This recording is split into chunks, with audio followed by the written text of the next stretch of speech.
What's up guys? This is Koro. Welcome to my channel. Nag-share ako ng opinions ko, experiences at iba pa na related sa crypto, NFT or Web3 projects.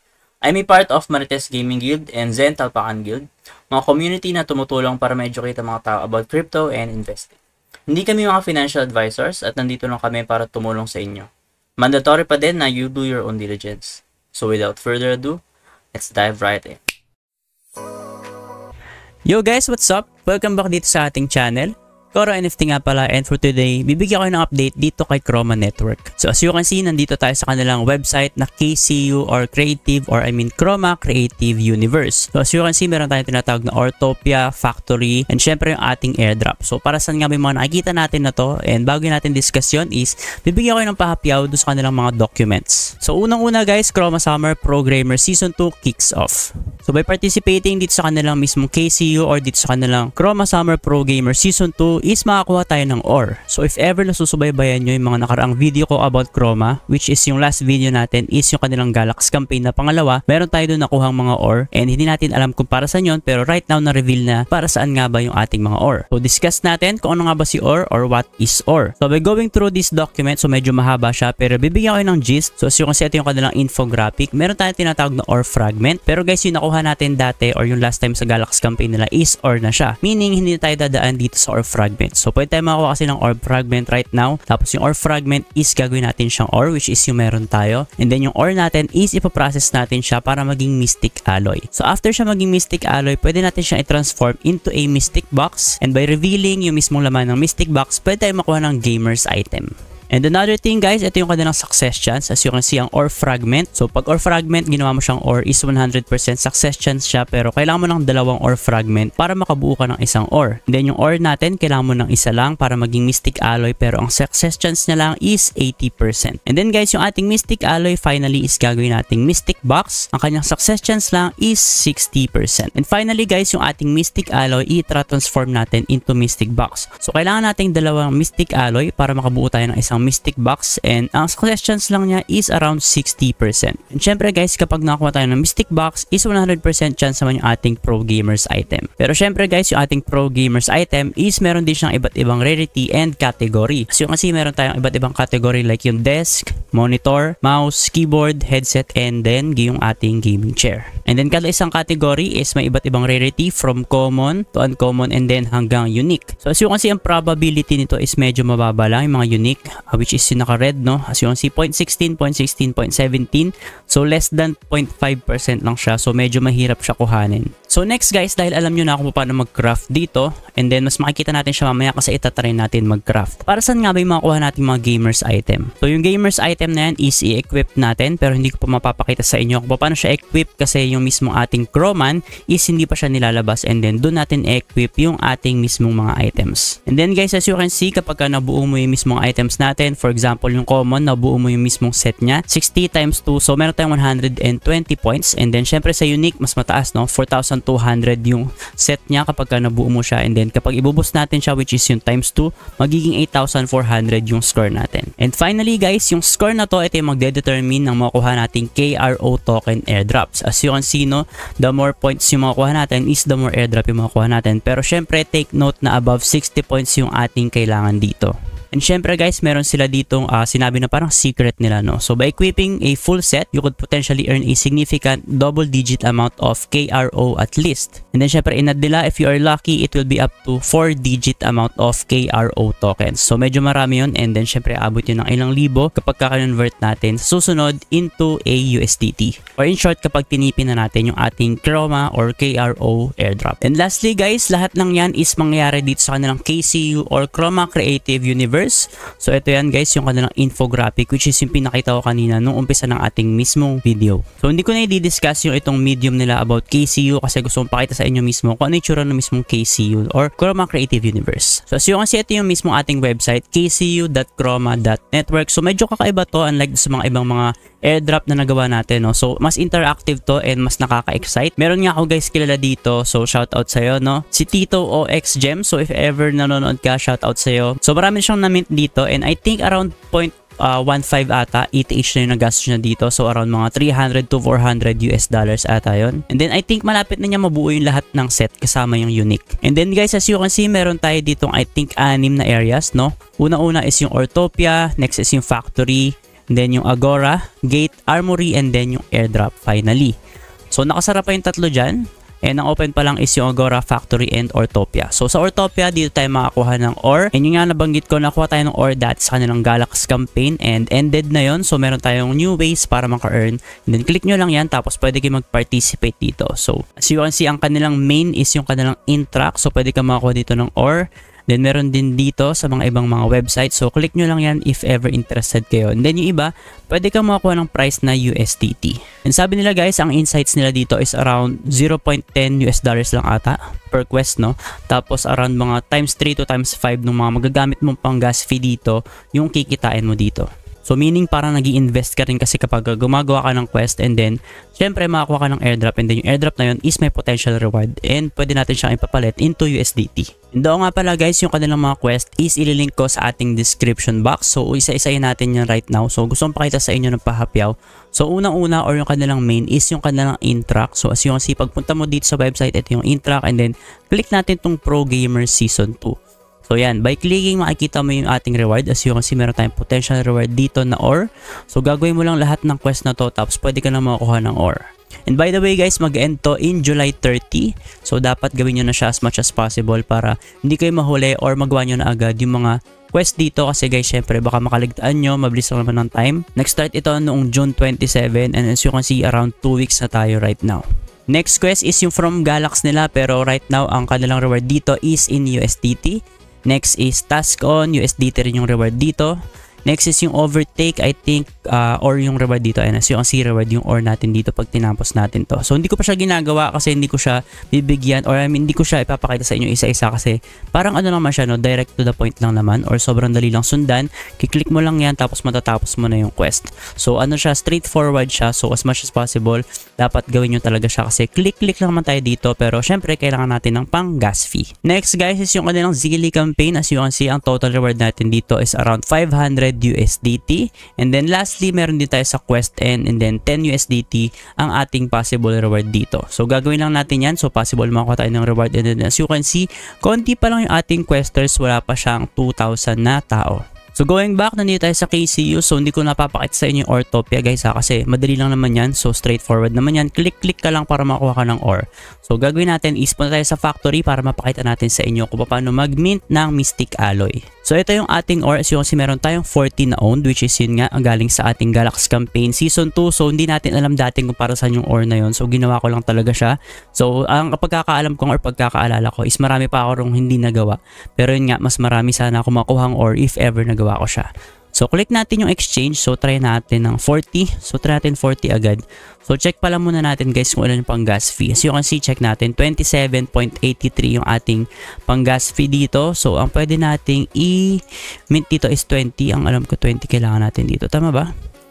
So, Mystic Alloy. So, hindi. Ano pala? 1:1 pala tong ore to Mystic Alloy natin. So, pwede na siyang gawing 40. Pero guys, ang success chance nito is 80% lang. So, hindi natin naasahan na 40 rin yung makuha natin na Mystic Alloy.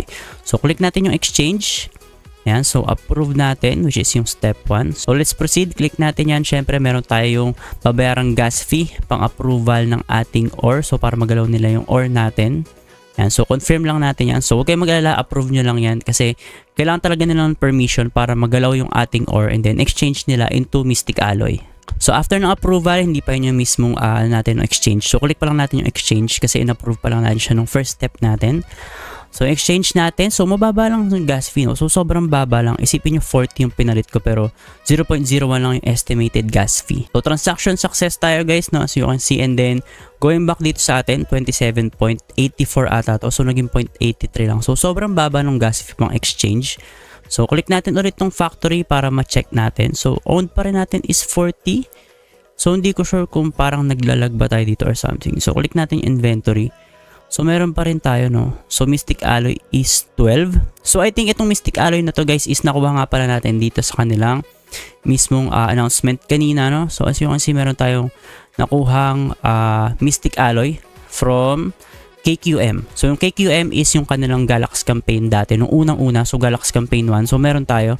So hindi na rin natin aasahan to, no. So meron silang reward for OGs kasi syempre nauna tayo doon. So may reward tayo. So try natin i-refresh guys kasi na-exchange ko na siya pero I'm not sure kung bakit hindi ko makagat yung ating 40. So approve ulit natin. So hindi ko sure kung bakit gano'n na. So dapat kasi kanina nag-succeed na yung ating dito pag-refine. So click ulit natin to, see full transaction details, approve ulit natin. So hintayin natin sa ating MetaMask activity, ayan, pending approval. Confirm, ayan, so confirm na, no spending limit. Ayan, so refine natin. So yung kanina pala guys, dalawang approval pala yung kailangan natin. So hindi pa pala yung mismo talagang process natin, kaya hindi siya kumakagat. So ayan, click pa lang natin yung refine right now. So ayan, so kasi sobrang baba pa rin ng ating gas fee. So right now inaasahan natin is magpo-process na siya into Mystic Alloy, pero ayun nga 80% lang yung success chance nito kaya hindi natin alam kung ilan yung makuha natin. So ayan, so wait lang natin siya kasi naglo-load pa siya dito although transaction complete na tayo. Yan guys, as you can see, no, tatapusin mo lang yung mismong process or hihintayin mo siya mag-load and then makikita mo kung ilan yung success and yung nag-failed. As you can see, yung success natin is 31. So 9 lang yung nag-fail sa atin. And then yung failed natin is naging ore fragment na siya. And then tandaan nyo guys na yung ore fragment natin is pwede natin siyang ibalik into ore pero 2 pieces yung kailangan. So meaning itong ore fragment natin na 9 is 8 lang yung mapaprocess natin into ore. So kailangan natin ng 8 tapos magiging 4 ores ulit siya. So try ulit natin pero hindi ko na siguro papakita muna sa inyo yun, no? So ang gusto kong pakita sa inyo next is yung Mystic Alloy papunta sa ating mismong chest. So ipapalit natin siya sa chest. So as you can see, naging 43 yung ating Mystic Alloy kasi if nakita nyo or natatandaan nyo kanina is meron tayong 12 na existing kaya nadagdagan siya, no? 31 plus 12, so meron tayong 43. And then kailangan natin dito is even number kasi kailangan natin is dalawang Mystic Alloy para maging chest. So check natin siya into factory, no? So punta tayo sa factory. So check natin dito sa ito guys, sa Mystic Box. Ayan, as you can see, dalawang Mystic Alloy yung kailangan para makuha tayo ng 1 Mystic Box, meaning ang kaya nating i-process dito is 21. Ay sorry, 20 lang pala. So 20.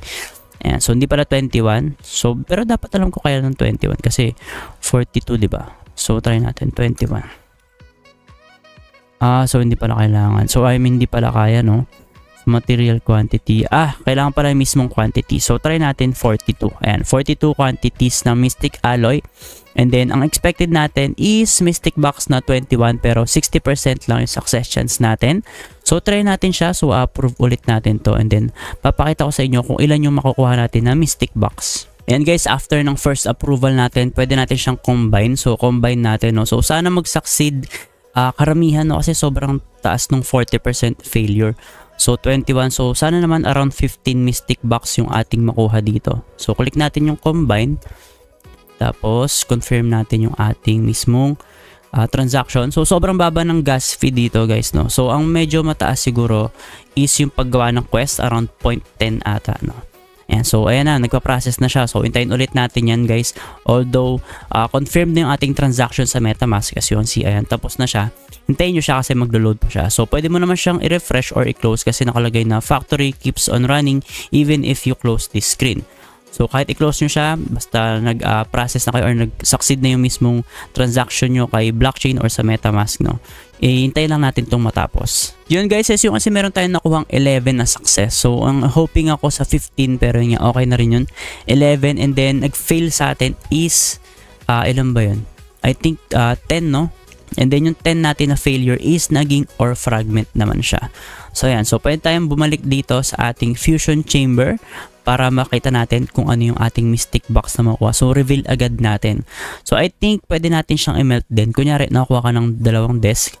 So ayan, iba-iba yung nakuha natin. So wala pa akong nakuhang item, di ba? So pwede ka mag-melt ng mga duplicates mo. So kunyari, dalawang 90s desk na yung meron ka, pwede mong i-melt tapos makakuha ka ng ore fragment ata or ore. So hindi ko sure kung ilan yun or kung ano yung makukuha natin. Pero yun nga, try natin yung reveal para mapakita natin sa inyong buong process. So meron tayong right now na 11. And so open natin agad yung 11 right now. So approve natin. Then let's proceed. So sobrang baba lang ng gas fees dito guys, as in. So maganda nga dito eh. I think kapag ka nag-bull run, isa si KRO token sa aking i-hold sa bag. Pero syempre yung makuha kong airdrop dito, mostly is ibebenta natin or iti-take profit natin. Kasi syempre guys, nag-uunahan sa pag-take profit yan. Dapat sumabay ka na lang or mauna ka sa mga ibang nagti-take profit. And then if ever gusto mo mag-hold or bullish ka, ang gawin mo is bumili ka na lang sa dip. Ayan. So confirm natin to para ma-check natin kung ano yung makuha natin na pro gamers item, pero sana meron tayong makuhang mga unique or mataas na rarity. So check ulit natin kung ano yung rarities natin dito. So hanapin lang natin guys So rarity, ayan, so ito yung ating mga rarities. So kukomplete natin yan. So sobrang daming items no guys, ayan as you can see. So nagbabag yung screen nila, meron dito sa gitna. And so desk, monitor, mouse, keyboard, headset, and then gaming chair. Then syempre sana okay lang makuha ng common guys, basta isa lang. And then wala tayong duplicate sana para hindi tayo magme-melt kasi sayang. Ayan, so wait natin siya. So as you can see, meron tayong nakuha, parang puro common lang ata to. So common na desk, common na monitor, keyboard na common, tatlo. So headset, tatlo. So ayan, so success siya. So try natin no, inventory. Click natin yung inventory items. So medyo ano siya no, medyo minalas tayo dito. So sa monitor, pwede nating i-check. So I think na-scroll to. So hindi pala common yung nakuha natin guys, as you can see no. Hindi siya 90s monitor. Tapos energetic monitor siya. So I think ito yung ating unique. Nandito tayo sa rare. So rare yung nakuha natin. So medyo mataas na siya no. Ayan, so dito naman, dito common, isa lang. Keyboard, tatlo. Okay? Dalawa na lang yung kulang natin sa keyboard, yung uncommon and then yung unique. Tapos dito guys, ang kulang natin is tatlo pa. So puro headset yung nakuha natin dito. And then yung gaming chair natin, dalawa. Meron tayo ato nakuhang rare din at ayan. So highest na rarity nakuha natin is puro rare. Then wala pa tayong unique. So kailangan pa nating mag-mint or gumawa ng mga quest para makuha tayo ng ore. And then syempre ang gagawin ko mamaya, hindi ko napapakita sa inyo sa video, pero syempre ipaprocess ulit natin yung ating mga ore fragments. So as you can see, ore fragments natin is 29. So pwede natin siyang i-ano eh. So hindi pwede 29 kasi even numbers dapat. Kasi kailangan natin dalawa. So 28 magiging 14 siya. So 100% success chance naman yan. And then makuha tayo ng 14 ores. So ulitin ulit natin. Yung ore natin is pwede nating punta sa refinery. Yung ore is gawin nating mystic alloy, which is 1:1 yung kailangan. Tapos 80% success chance. After natin siyang gawing mystic alloy, punta ko ulit sa fusion chamber. Then click mystic box and then kailangan natin dalawang mystic alloy papuntang mystic box. And then yung mystic box is i-open natin into, click natin itong reveal, ayan, into pro gamers item. So madaling-madali lang naman, lilive ko lahat ng ating document sa ating description box. Tapos makikita nyo lang din dito yung kanilang infographic. As you can see, sobrang dali lang. Or fragment, dalawa, into ore. Tapos ore into mystic alloy, parang i-refine mo siya pero may 80% success chance. And then 2 mystic alloys papuntang mystic box na may 60% success chance. And then mystic box i-open natin into gamers item na may iba't ibang rarity. And then itong gamers item natin is may equivalent points, and then yung points natin is may equivalent na KRO token airdrop. So sobrang dali lang niya intindihan guys. Mukha lang siyang mahirap sa umpisa, pero once na na-try nyo siya or nakita nyo yung mismong mga infographics nila dito or nagpunta kayo dito sa kanilang mismong KCU or Chroma Creative Universe, is mas maiintindihan nyo siya. And by the way guys, mag-open yung ating gate soon. So I think dito sa gate natin makuha yung ating Chromans. As you can see, ayan, 5 yung ating Chromans. So pwede natin siyang i-mint. So 5 Chromans per wallet yung ating i-mint dito. And then yung Chromans natin, dito natin i-equip yung ating mga nakuhang items dito sa armory. So after natin yan, so kaya nakikita nyo 5 to, diba? Kasi 5 yung ating categories ng item. And then i-equip nyo siya lahat-lahat doon. So yan. So sakto yan lahat kapag na-complete mo yung lahat ng items from common papuntang unique is complete set itong 5 nating Chromans na i-mint natin soon. So I think yun lang muna para kay KCU. So marami pa akong upcoming videos dito kasi syempre i-update ko kayo kung kamusta na ba yung mga nangyari sa akin dito, if ever mag-mint na ba tayo ng Chromans, tapos if ever may mga quest akong nagawa, tapos mga ores, and then syempre kung dumami na yung mismong items ko and kung malapit ko na siya makomplete. Siguro if ever may mga post ako na mga mabilisan lang or quick updates, magpo-post ako sa TikTok and Facebook, kaya make sure nakafollow kayo sa ating ibang social media platforms. So yun lang guys, and see you sa ating next video.